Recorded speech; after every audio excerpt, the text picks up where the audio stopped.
Alors, voici maintenant la correction pour le quatrième de l'activité 2 sur la découverte des exposants négatifs. Donc, on a vu la définition des exposants positifs, c'est-à-dire que 5 puissance 5, c'était égal à 5 multiplié par lui-même 5 fois, donc 5 fois 5 fois 5 fois 5 fois 5. 5 puissance 6, il suffirait de justement remultiplier encore une fois par 5. Donc, du coup, on se pose, donc Camille s'est calculé 5 puissance 6 à l'aide de sa calculatrice, en utilisant le fait que 5 puissance 5 soit égal à 3125. Comment du coup peut-on trouver 5 puissance 6, comment trouver 5 puissance 7 et comment trouver 5 puissance 8? Donc pour trouver 5 puissance 8 à partir de 5 puissance 6 à partir de 5 puissance 5, bon, on écrit la définition de 5 puissance 6. C'est donc 5 multiplié par 5, multiplié par 5, multiplié par 5, multiplié par 5, multiplié par 5, 6 fois. Or ici, qu'est-ce qu'on reconnaît? On reconnaît 5 puissance 5. Donc ça veut dire qu'au final, c'est 3125 que je me remultiplie par 5. Donc la méthode, le résultat importe peu, hein, mais donc pour recalculer 5 puissance 6 à partir de 5 puissance 5, il suffit juste de multiplier 5 puissance 5 une fois par 5. C'est-à-dire, donc 3125, si je multiplie par 5, on obtient donc 15 625. Et de la même façon, on va pouvoir réitérer ça pour trouver 5 puissance 7.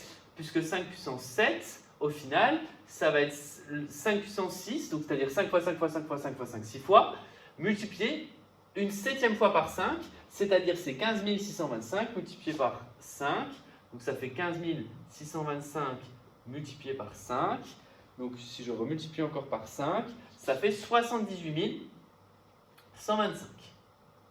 Et pour 5 puissance 8, je remultiplie 5 puissance 7 par 5, donc je remultiplie encore une fois par 5, et ça fait donc 390 625.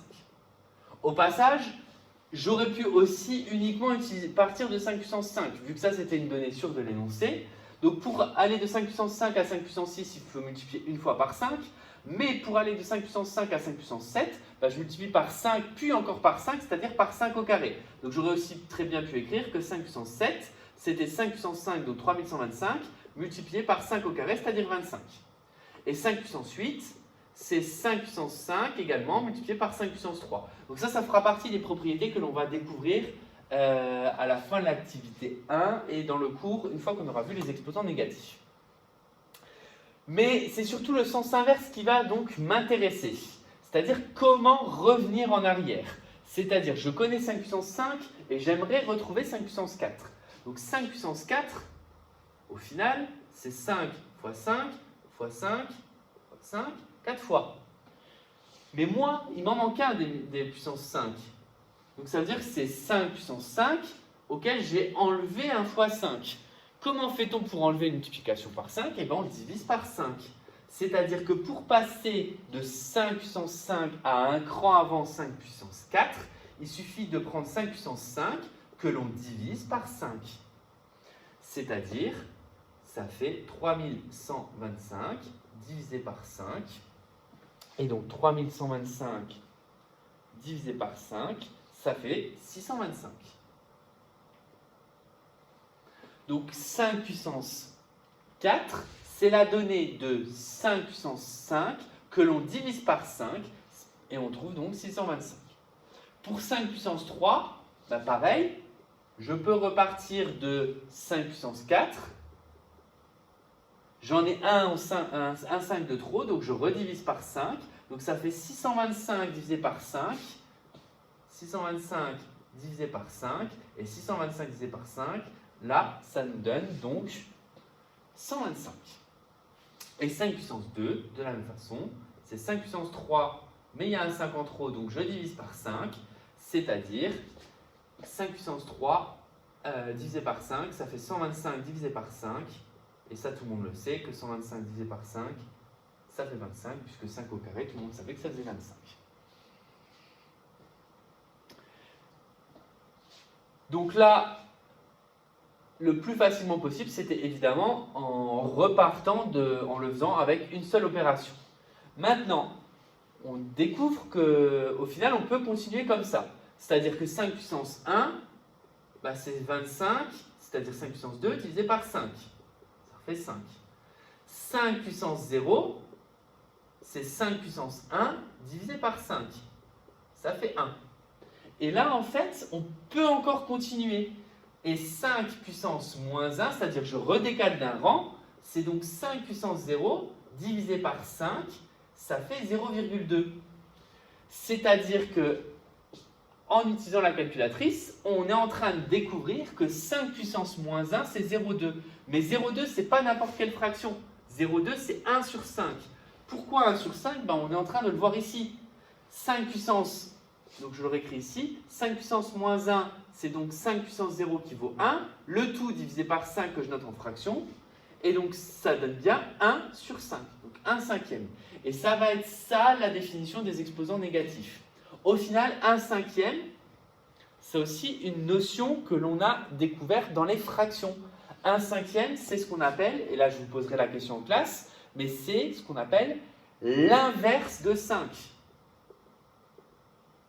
Donc les exposants négatifs dans les puissances, c'est ce qui va correspondre à une notion d'inverse.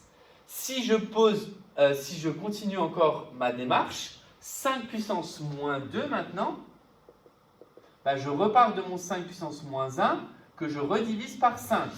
Mais 5 puissance moins 1, c'est 1 cinquième, divisé par 5, division de fraction, c'est 1 cinquième multiplié par 5, l'inverse de 5 sur 1, c'est-à-dire 1 cinquième, ça fait 1 sur 5 au carré.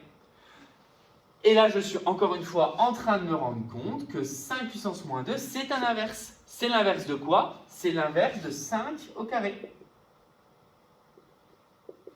Donc, moi, ce que j'aimerais que vous reteniez de tout ça, alors, on va voir rapidement les autres exemples, mais je vais m'arrêter là parce que c'est vraiment l'essentiel du cours. La notion d'exposant négatif ne signifie pas que le nombre est négatif. C'est une notation pour signifier inverse. Donc 5 puissance moins 1, c'est l'inverse de 5 puissance 1, c'est-à-dire 1 sur 5 puissance 1. 5 puissance moins 2, on vient de découvrir que c'était l'inverse de 5 puissance 2. Si on continue encore un cran plus loin, 5 puissance moins 3, je peux refaire cette démarche-là pour dire que c'est 5 puissance moins 2 que je divise par 5, c'est-à-dire 1 sur 5 puissance 2 par lequel je divise par 5. Divisé par 5, c'est multiplié par 1 cinquième. Ça fait donc 1 sur 5 puissance 3. Donc là, j'étais un peu plus vite. Mais tout ça pour dire que 5 puissance moins 3, c'est la notation qui signifie inverse de 5 puissance 3. Et donc, de la même façon, tous les autres, là, je peux les écrire de la même façon en utilisant cette méthode et en parlant d'inverse. 2 puissance moins 1, c'est l'inverse de 2 puissance 1, c'est-à-dire 1 sur 2 puissance 1. 2 puissance moins 2, c'est l'inverse de 2 au carré. Donc 1 sur 2 au carré, c'est-à-dire 1 sur 4. 2 puissance moins 3, c'est l'inverse de 2 puissance 3, c'est-à-dire 1 sur 2 puissance 3, donc 1 huitième. De la même façon, 7 puissance moins 4, c'est l'inverse de 7 puissance 4, donc 1 sur 7 puissance 4. Et vous voyez là, je ne cherche même pas à calculer 7 puissance 4. D'accord? Même si on l'a fait dans l'activité 1. 7 puissance moins 20, c'est l'inverse de 7 puissance 20, donc 1 sur 7 puissance 20. 7 puissance moins 1000, ce que votre calculatrice n'est pas en capacité de calculer, c'est 1 sur 7 puissance 1000, donc l'inverse de 7 puissance 1000. Donc cette notation d'exposant négatif signifie une seule chose, l'inverse. Donc quand vous voyez un exposant négatif, vous devez savoir que vous avez en fait affaire avec une fraction, à l'inverse d'un nombre. Et donc, comment on écrit l'inverse d'un nombre? C'est 1 sur le nombre. Ça, on l'a découvert dans le chapitre sur les fractions. Donc, ça, c'est vraiment la définition d'un exposant négatif que l'on va revoir du coup en cours et que vous allez pouvoir du coup associer au cours. Une fois que vous aurez vu la correction de cette activité, le petit 2 des exposants négatifs dans le cours est à faire directement. Essayez de le faire sans voir ma correction. Si vous avez compris qu'un exposant négatif, c'est l'inverse 2, bah là, vous êtes capable, vous avez vu plein d'exemples, d'être capable de calculer des exposants négatifs. Et c'est ce que j'attends de vous.